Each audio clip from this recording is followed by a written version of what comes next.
Tourism శాఖకి సంబంధించిన హరిత హోటళ్ళు చాలా పవర్ఫుల్, బాగా పనిచేస్తాయి, నిజాయితీగానే పనిచేస్తారు, అక్కడ మంచి సర్వీసులు అందుతాయి.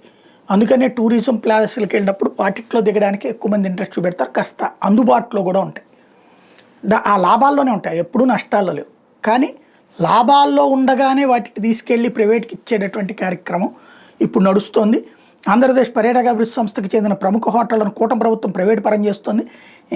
ఇది ఇప్పుడు సాక్షి రాసుకొచ్చిన కథనం. ఇంతకాలం సమర్థవంతంగా నిర్వహించి రెవెన్యూ సాధనలో కీలకంగా మారిన హోటళ్లను నిర్వహణ కష్టంగా మారేంటూ ప్రైవేట్కి కట్టబెడుతుంది.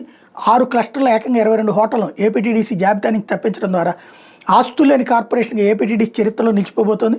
ప్రముఖ పర్యాటక ప్రదేశాలు, ఆధ్యాత్మిక క్షేత్రాలు, నిత్యం కిటకిటలాడే హోటళ్లను కూడా నిర్వహించలేమంటూ కూటమి సర్కార్ తన బాధ్యతలు నెలకు వదిలేసింది. ప్రైవేట్ పరం చేసేందుకు వీలుగా ఆపరేషన్ అండ్ మెయింటెనెన్స్ కింద టెండర్లు పిలిచేందుకు అనుమతిస్తూ ప్రభుత్వ ప్రత్యేక ప్రధాన కార్యదర్శి అజయ్ జైన్ గురువారం ఉత్తర్వులు జారీ చేశారు. ఏపీటీడీసీ చెందిన 22 హోటళ్లు 33 ఏళ్ల పాటు లీజుకి ఇచ్చేలా ఆసక్తి వ్యక్తీకరణ బిడ్డను ఆహ్వానించేందుకు ప్రభుత్వం ఆమోదం తెలిపింది.